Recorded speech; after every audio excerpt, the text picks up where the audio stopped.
Dianggap parasit keluarga. Bab 96. Memangnya kalau boleh tahu, itu si Jihan dikasih pinjaman uang berapa sama si Fajar, Bu? Tanya David. 10 jutaan, Fit. Wah, banyak loh itu. Memangnya mau buat usaha apa? Jihan bilang mau buka rumah makan di dekat pasar kecamatan. Bukannya menanggapi dengan serius, David malah tertawa. Ini pasti gara-gara Sofia. Jihan pengin kayak Sofia. Dari awal sama aku kan, si Jihan iri banget ke Sofia. Apa-apa serba ingin kayak Sofia. Dan Ibu Fatimah tidak bisa menepis keyakinan tersebut. Bahwa memang alasan Jihan begitu karena putrinya itu iri dengan Sofia. Jihan terlalu yakin bisa sukses asal mengikuti jejak Sofia. Padahal membuka rumah makan dengan modal tidak sedikit, tak selamanya berhasil. Belum lagi jika memikirkan persaingan yang lebih ketat dari celana member boyband dan kadang sampai sobek di tengah panggung ketika manggung saking ketatnya. Tentunya, yang paling Ibu Fatimah ragukan adalah kenyataan siapa yang masak. Kalau sekadar masak air saja, Jihan melakukannya sampai gosong. Mama perhatikan, makin hari kalian makin cocok. Ucap Ibu Sumini tak lama setelah Ibu Fatimah pergi. Tadi seperti biasa, David sampai membantu Ibu Fatimah menyusun bahan dagangan di kedua ranjang bahan yang menghiasi motor wanita itu. Mendapat pertanyaan tersebut, David yang baru masuk rumah langsung terbengong-bengong. Maksud Mama gimana? Ya enggak apa-apa sih. Ibu Fatimah gitu-gitu juga pinter, maksudnya otak dagangnya bagus. Meski dia mantan mertua kamu, kalian kan sudah sama-sama enggak ada hubungan, lanjut Ibu Sumini dan bagi David makin ngawur sekaligus tidak jelas. Jangan mikir aneh-aneh lah, Mah. Sekarang aku hanya ingin fokus usaha, biar aku juga ada harga dirinya. Biar aku enggak bikin malu Daim, ucap David yang langsung fokus menyusun keranjang dagangnya di sepeda. David tetap memilih sepeda sebagai transportasi dagangnya lantaran selain lebih irit tanpa harus memakai bahan bakar, dagang dengan sepeda juga membuatnya tak melewatkan pembeli yang juga tak harus berteriak-teriak ketika akan beli kepadanya. Siangnya, David yang kebetulan lewat bank di sebelah pasar dulu ia sempat bekerja, sengaja berhenti di sana. Setelah sampai meladeni pembeli, ia memutuskan masuk ke bank yang kebetulan masih jam istirahat. Namun David melihat Fajar ada di kursi teller. Pria itu biasa bekerja. Jar, kamu ada waktu? Tanya David. Fajar yang masih memakai masker dan tengah berkirim wa dengan Jihan, refleks mesem melihat David yang masih berpenampilan khas penjual gorengan. David menyampirkan handuk kecil di tengkuk dan memakai topi untuk melindungi kepala sekaligus sebagian wajahnya. Selain itu, Fajar yakin alasan kulit David menjadi jauh lebih hitam karena kesibukan mantan sahabatnya itu keliling untuk jualan. Fajar berdeham. Berbeda ketika bersikap kepada wanita, apalagi wanita cantik yang ia yakini kaya, kepada David ia sengaja jual mahal. Apalagi Fajar yakin, alasan David menemuinya karena pria itu sedang butuh bantuan. Kamu mau minta aku bantu apa, sih? Hidup aku beneran enggak seenak yang kamu bayangkan. Ucap Fajar setelah membawa David keluar dari dalam bank. Mereka berada di kursi yang ada di taman depan bank. Tempat biasa dulu David sering curhat kepada Fajar tapi malah diberi saran sesat. David menatap sebal Fajar. Jadi alasan kamu selalu menghindar dariku karena kamu takut aku mintai bantuan apalagi pinjaman uang. Ucapnya yakin. Sekarang si David jadi pinter, ya. Batin Fajar langsung ketar-ketir, tapi ia tetap berusaha cool. Aku enggak pernah bilang begitu Li, ya. Kamu sendiri yang bilang. Namun kamu sengaja bikin aku bilang begitu. Sergah David yang memang telanjur muak kepada manusia seperti Fajar. Fajar tersenyum geli menertawakan David sambil bersedekap. Tuh. Ada yang mau belu sempol kamu. Sudah sana pergi. 500 kalau dikumpulin kan tetap bisa bikin kaya, hahaha. Ledeknya sengaja tapi langsung mingkem ketika David menarik paksa maskernya. Kini giliran David yang menertawakan Fajar. Masih muda kok sudah ompong. Kebanyakan makan uang panas sih. Kurang ajar kamu ya, Fit. Sini, balikin. Aku enggak bawa stok masker dan sebentar lagi ini mulai kerja lagi. Kesal Fajar yang harus menutupi mulutnya ketika berbicara karena nasib giginya yang masih pongah. David makin terbahak. Oh ternyata kamu enggak bawa stok masker. Setelah berucap begitu, ia buru-buru lari menuju drainase sebelah dan sengaja membuang masker Fajar ke sana. Fajar yang masih di taman dan jaraknya sekitar 5 meter saja dari David, langsung teriak. Tutup tuh mulut, biar enggak ada yang tahu, walau kamu masih muda tapi sudah ompong. Seru David. Emang dasar wedus kambing kamu ya, Fit. Ucap Fajar buru-buru menghampiri David sambil tetap menggunakan kedua tangannya untuk menutupi mulut. David masih belum bisa mengakhiri tawanya. Kamu begitu jadi kesannya kamu ini putra malu, padahal aslinya kamu Tuti alias tukang tipu. Sebenarnya masalah kamu ke aku apa, sih? Sergah Fajar ingin secepatnya mengakhiri urusan dengan David apalagi mereka yang ada di sana sudah langsung memperhatikannya. Kalau kamu memang serius dengan Jihan, nikahin dia. Didik dia jadi istri yang baik karena kalau aku lihat, kalian sangat cocok. Tegas David langsung ke inti dari maksud kedatangannya ke sana. Oh alah ternyata kamu cemburu. Fajar merasa bangga bahkan menang. Sama sekali tidak. Malahan aku merasa merdeka setelah lepas dari dia. Balas David. Fajar telanjur terlalu percaya diri, selain ia yang belum tahu jika Jihan sudah jatuh kismin dan sekadar tinggal pun harus menyewa kontrakan sederhana. Kalau kamu memang enggak cemburu, buktikan. Karena setelah masa idah Jihan beres, kami beneran akan menikah. Tegas Fajar. Aku bakalan jadi saksi di pernikahan kalian. Dan aku akan menjadi orang paling bahagia atas pernikahan yang menyatukan kalian.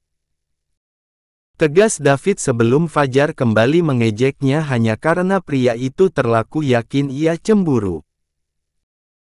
Jangan lupa, undang semua pembaca untuk menyaksikan hari bahagia kalian apalagi kalian memang sangat cocok. Jadi, siapa yang akan datang ke pernikahan Jihan dan putra malu pongah? Jihan mendadak minta makan di rumah makan milik Sofia. Fajar tak bisa menolak walau pongah yang ia alami membuatnya tidak begitu percaya diri. Masker pun menjadi senjata terampuh pria itu tanpa mau membukanya terang-terangan karena sebisa mungkin, Fajar akan menyembunyikan pongahnya. Di sore menuju petang, menggunakan motor gede, kedatangan Fajar dan Jihan lebih mirip kera yang dipeluk gajah. Keduanya masuk lebih dulu walau tanpa keduanya sadari, mobil yang tengah mencoba menepi justru dikemudikan Sofia dan dipandu khusus oleh Kalandra. Sayang, mobilnya kinclong banget. Kayaknya masih baru. Kepo Jihan sambil melongok-longok di depan pintu masuk sedangkan sebelah tangannya mendekap erat sebelah tangan Fajar. Fajar langsung keki. Kalau si Jihan sampai minta mobil juga, aku sewain mobil rental deh. Bahkan karena demi Jihan, aku rela ganti motor gede biar pas bonceng dia, motornya enggak pesek apalagi remuk di tengah jalan. Batin Fajar yang kemudian berkata, urusan mobil gampang. Karena kalau kita sukses, mau beli satu lusin saking gampangnya. Belinya pakai merem pokoknya. Yakinnya yang lagi-lagi sengaja merayu. Layaknya biasa, ia harus membuat Jihan tersentuh agar wanita itu luluh. Jihan yang tetap berhijab kemudian menatap Fajar. Kalau enggak sukses gimana? Pertanyaan dari Jihan barusan langsung membuat Fajar kicep. Kadang Jihan memang begitu, antara polos atau malah bego, tapi ia telanjur sayang. Kamu punya aku, kita pasti akan sukses. Yakin Fajar makin bersikap manis. Tangan kanannya mengelus manja pipi kiri Jihan yang langsung tersipu malu kepadanya. Jangan turun sendiri, biar aku bantu takut kamu kenapa-napa. Suara larangan barusan dan terdengar cukup lantang, mengusik kebersamaan Fajar dan Jihan. Kebahagiaan kedua sejoli tersebut seolah terenggut hanya karena suara barusan. Dan ketika keduanya kompak memastikan, benar itu memang suara Kalandra. Kalandra turun dari pintu penumpang sebelah setir. Dengan kata lain, bukan pria itu yang menyetir mobil putih kinclong yang sempat Jihan kepoin. Jangan bilang kalau itu malah Mbak Sofia. Batin Jihan yang belum apa-apa sudah langsung merasa sangat kesal saking irinya. Namun benar saja, sosok yang sampai Kalandra bukakan pintu, dan berakhir pria itu bopong sungguh Sofia. Sudah, belajar nyetirnya besok lagi. Besok belajarnya pakai mobil aku saja, jangan pakai mobil kamu kalau masih takut, ucap Kalandra yang menurunkan Sofia dengan sangat hati-hati. Kalau gitu, kita tukeran mobil saja, gimana, Mas? Usul Sofia sambil bersiap menguncir rambutnya, tapi Kalandra menahannya tak mengizinkannya menguncir rambut. Tukeran gimana? Mobil kamu lebih bagus, lebih mahal juga loh, Yang. Aku sengaja beliin mobil itu buat kamu, jadi kamu juga yang harus pakai. Pelan-pelan pasti bisa. Alasan kamu masih gugup pasti kamu takut mobilnya lecet kan? Balas Kalandra sambil merangkul dan menuntun Sofia masuk rumah makan. Demi apa? Jiwa Kisminku langsung meronta-ronta menyaksikan keromantisan mereka. Gile saja, Mbak Sofia dibeliin mobil baru yang harganya lebih mahal dari punya Mas Kala. Lihat-lihat, tangan Mas Kala enggak mau diem. Satu gandeng, satunya lagi yang rangkul pinggang sibuk elus perut Mbak Sofia, batin Jihan yang menjadi kerap menelan ludah saking irinya kepada Sofia. Fajar menghela napas pelan seiring pria itu yang mendadak merasa lemas. Kalau saingan sama Kalandra mah wajib punya 10 tuyul. Kalau modal tenagaku ya tetap aja kurang. Batinnya. Langkah Sofia dan Kalandra sontak terhenti lantaran di hadapan mereka terhalang Jihan dan Fajar. Awalnya Kalandra dan Sofia kompak bersikap santun, tapi setelah mereka mengenali wajah Jihan yang tak memakai masker, mereka langsung terkesiap. Apalagi kenyataan tangan Jihan yang sampai mendekap sebelah tangan sosok di sebelahnya yaitu pria bermasker putih dan tampak gagah mengenakan kemeja lengan panjang warna hitam. Berdeham semringah, Jihan berkata, "Kenalin, ini calon suami aku. Dia kerja di bank. Kalian wajib kondangan karena kami juga bakalan gelar resepsi di hotel." "Ah, wajib kondangan gimana? Pas kami nikah saja, kamu enggak datang," balas Kalandra yang kemudian tertawa. Fajar yang sadar sudah langsung menjadi fokus perhatian Kalandra dan Sofia, langsung deg-degan tak karuan. Ia bahkan refleks menahan napas, melirik takut Sofia yang jujur saja masih sangat membuatnya trauma. Gara-gara Sofia, giginya patah. Malahan efek trauma dan itu hanya karena berhadapan dengan Sofia dengan jarak sedekat sekarang, juga perlahan membuatnya gemetaran, seiring keringat panas dingin perlahan hadir. Separah ini rasa takutku ke Sofia. Apalagi andai ngelawan, prajurit Sofia enggak kaleng-kaleng. Pengacara sana DPR, aku bisa apa kalau gini caranya? Batin Fajar yang sekadar menatap Sofia maupun Kalandra saja, ia paksa untuk sesantai mungkin. Pongah, kan? Tebak Sofia langsung mengenali Fajar. Jantung Fajar seolah loncat detik itu juga. Ya Allah, Gusti! Batinnya.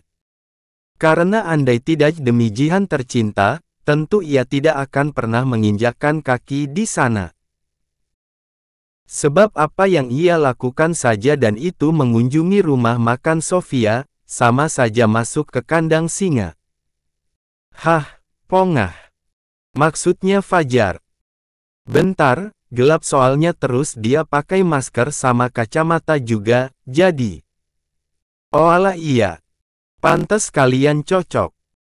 Ucap Kalandra yang kemudian mengakhirinya dengan tertawa. Ternyata kalian kenal. Oh, apa gara-gara Mas Fajar ini temannya si David, ya? Ucap Jihan dengan polosnya. Kalandra makin terbahak. Tawa yang benar-benar renyah sekaligus menular hingga sang istri juga mengalaminya. Amit-amit. Ucap Kalandra tak lupa pada jabang bayi kembar di dalam perut Sofia. Siapa sih yang enggak kenal Fajar Pongah? Ucap Kalandra. Dengan lugunya Jihan yang merasa bangga sekaligus tersanjung berkata, wah, Ayang ternyata pemes. Mendengarnya, Kalandra dan Sofia makin terbahak. Fajar hanya mesem sambil mengangguk-angguk menatap sang calon istri yang langsung menatapnya dengan senyum manis. Dia kan tokoh laki-laki di sinetron Azab Indosiar, Han. Ujar Kalandra. Jihan langsung kebingungan mendengarnya. Loh masa sekeren itu? Mas enggak pernah cerita Rendah hati banget. Nah gitu Han, begitulah calon suami kamu. Nama panggungnya kan Putra Malu Pongah, makanya dia pakai masker terus, kan? Lanjut Kalandra. Iya, Mas. Benar. Balas Jihan belum sadar juga jika Kalandra sedang berusaha menguliti abis calon suaminya.